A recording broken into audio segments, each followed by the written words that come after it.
Who wants a perfect love story anyway? Certainly not Avery Charles. She's worked hard and fought tooth and nail, even sacrificing her marriage to land her dream job as an offensive coach for an NFL team. All work and no play makes for a dull life. But her career is what Avery lives for, and she would do whatever it takes to thrive in it. Smith Harrison lives a life that most men only dream of. After his recent trade to the Abbeville Badgers and a $15 million contract over 5 years, he's tasked with getting acquainted with his new team as well as his new city. Tired of gold diggers and women with hidden agendas, he joins an exclusive club for discreet fun with no strings attached. Little did Smith know he would meet an exclusive beauty that he can't resist. Intrigued by the mysterious temptress, Smith seeks her out for months on end before realizing just how complicated his arrangement is. With the danger of a forbidden relationship ruining careers and lives, Avery and Smith have no choice but to try to find balance or risk losing it all. Hello, my beautiful people, and welcome back to the Bibliophile's Bookcase, my lord. I'm your host, Erica the Bibliophile, and we are here for a new author being introduced to our bookshelf. Um, Actually, I've read her books before, but I don't think I've ever. No, I know I haven't reviewed them on the podcast. So, ladies and gentlemen, we are here to discuss Miss Tatum James, and the book is First Down in Love. Now, I love Tatum James writing. She's like my Miss Spicy Mama. She writes great sex scenes, and she has good stories. Um, I believe we follow each other on TikTok, and I just want to give Mama a round of applause because she is a full time nurse as well as being an author. So kudos to you, Mama. Um, and let's jump right into this story. So we have Miss Avery Charles, who is the new offensive coach for the Abbeville Badgers. And she's coming off of a failed marriage where her ex-husband really like gave her no credit as far as working is concerned and kind of believed that women were meant to stay at home or like stay quote unquote in a woman's place. Um she like pushed that nigga to the side and she's focusing on her career. And in her downtime, she goes to a club called Prime. And it's like how do you want to describe it? It's just a club cuz it's not a BDSM club, but it's just a club for people to have casual sex. It's like you sign NDAs, they wear masks, so it's just like if you come and you want to have sex, you can engage in sex if you want to, and nothing will be revealed about you and you can go on about your way.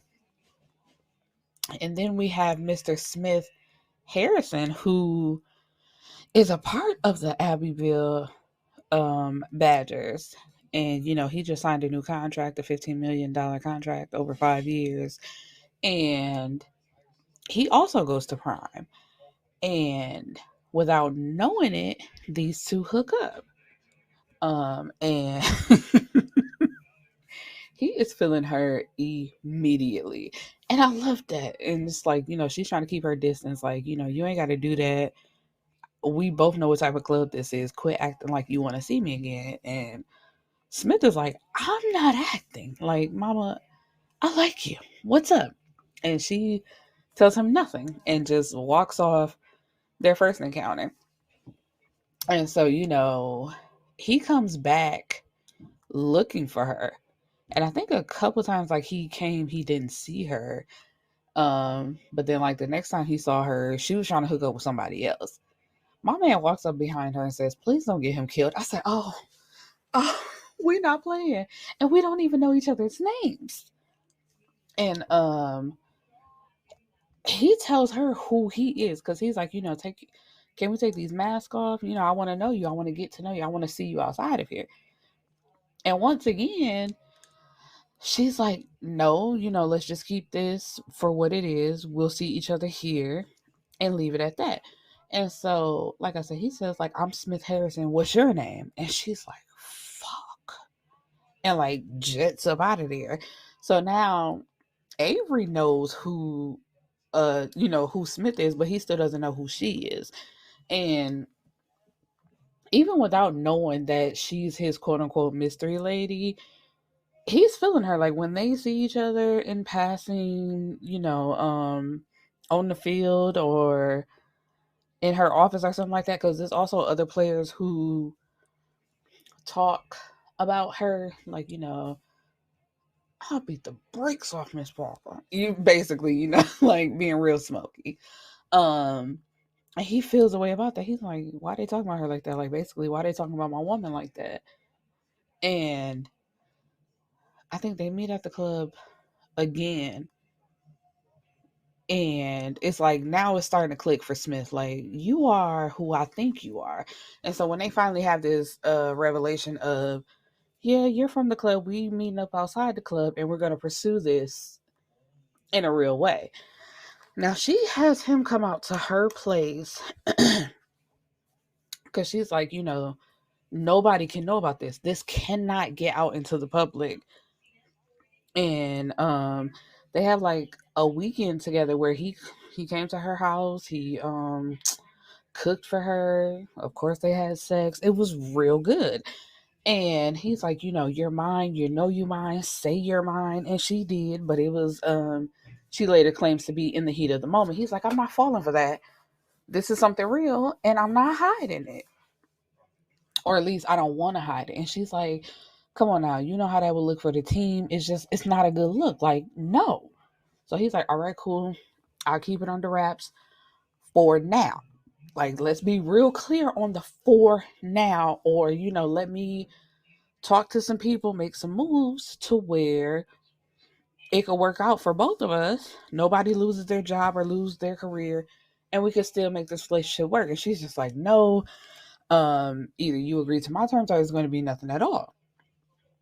And let's pull over for a second because I just want to talk about Smith a little bit. So Smith was basically raised by his father, because when he stayed at her house over the weekend, she would ask him some questions, and this basically was like, my dad, my dad, my dad. And she asked him, like, you talk about your dad a lot. What about your mom? Mom basically didn't want to be a mom, but now that he's rolling in money, here she comes with her hand out. And he's sending her a monthly check, but she's still asking for more on top of that. And then when he doesn't do it, I can't believe I'm your mother. It's like, are you? Or were you an egg donor? Like, come on now, let's be real. You were not there. How my father was there, and I'm honestly surprised that he's even giving her money. But you know, certain people just have a big heart. Excuse me. And Smith has a big heart because she wouldn't be getting shit from me. But he even invites her for like a weekend getaway. Was it to Colorado? I believe it was to Colorado because one of his friends had like a bed and breakfast or something like that, and they see his mom there. And of course, she walks up begging again, also while trying to throw shade at Avery. And he basically tells her, I'm cutting you off. You get nothing else from me. And Avery tells her, and I'm gonna give him all the love you never gave him. And I was like, screw, time out. Let's backtrack because I know what you're saying. I know what you're saying, and it's like we appreciate you for stepping in and loving him, but you're not his mama. So the love you're gonna give him is gonna be great, but it's not gonna heal his mommy issues because even though you're older than him, you're an older woman that he's having sex with. You're not his mother. So it's just like you tried to have a moment, but it didn't eat the way you thought it ate, sis. Because if we really break that down, it's like, no, ma'am. But it was, basically tell the mama, fuck you, girl. Don't worry about what we doing over here. I got him. He's good. And it was at one point he was sending her gifts, and he did a interview, like an after the game interview, and he lets it out that he has someone in his life. And reporters, they're like, oh, we didn't know you had a girlfriend. How does she feel about the move? Out here, like, if she back home, like, how's that working out? He's like, I actually met her out here and it's going real good. And his nickname for her is Coco. So he says, in the interview, like, Coco, I love you, girl, or something like that. And she's just like, she's watching the interview, like, did this motherfucker just say he loved me on national television? And it's like, does he love me like a friend? Or does he think he's in love with me? Because she's still just not taking the relationship all the way serious. And it gets to a point where somebody, it's a different relationship that was outed as being like coworkers having sex with each other. And so she takes that as a sign as that's what's going to happen to their relationship. So she stops talking to him, stops communicating, everything. Like, even at work, she ignores him, which of course is pissing him off because he gets no explanation. And it's just like, Avery, you older, but you childish. Like, you act younger than he do. Because Smith is trying to be 10 toes down, basically all in, and she's just running at every turn. And at, what was it, like halfway, I was starting to get pissed. Because I'm like, Avery, what the fuck, man? Like, meet my man halfway. Give him some grace. And it's like, while she's admitting to herself and her friend Ty, like, okay, I like him, it's cool or whatever, but she just don't want to say the shit out loud. She won't even say it to him. It's just like, girl, what the fuck are we doing here now? And so she cuts off the relationship, and then when she breaks off the relationship, come to find out, she's pregnant. And what was it? Oh, her who she was working with, um, the guy, what was his name? Alan Kent. So Alan Kent was or is best friends with her ex-husband, so she never liked his ass anyway. Um, but one day, Smith, I don't know why I called that man Smith. Smith is coming to talk to her because it's just like he can't let the relationship go. But he hears like yelling in her office, and it's Kent telling her, "Come on now, you knew all them times it was me." So before she was having sex with Smith, she was getting head from somebody else at that club, and come to find out it was him. And Alan's like, "Come on now, you knew that was me all them times," and basically trying to push up on her. And Smith comes in and like basically almost beats that man to death. And so she she decides to quit, in order to save him, because she's and when they finally sit down and have a conversation, he also put in to be traded. So they both trying to save each other.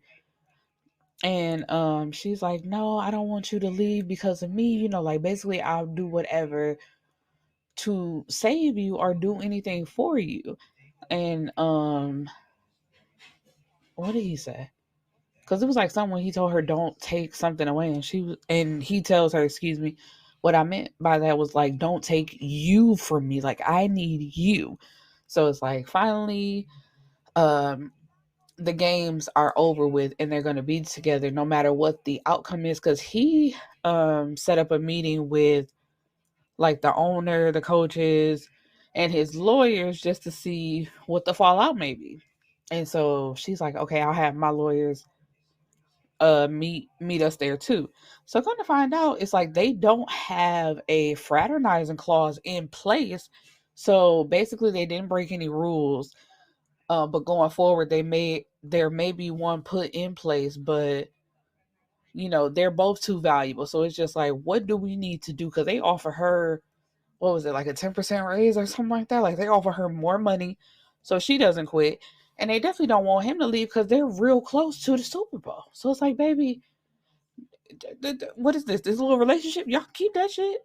If we gonna keep winning like we winning, fuck what y'all talking about?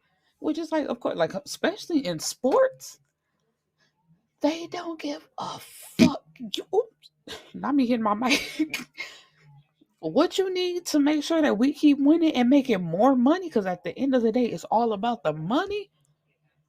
Okay, like they don't give a fuck. Um, and so in the end, she stays on as the offensive coach, and they made it to the Super Bowl. So she's what, like 6, 7 months pregnant when they make it to the Super Bowl, and she's waiting until the game is over to tell Smith that they're having a son. Like this whole time, he's been saying, "I got a son in there. That's my son. That's my son. Whatever."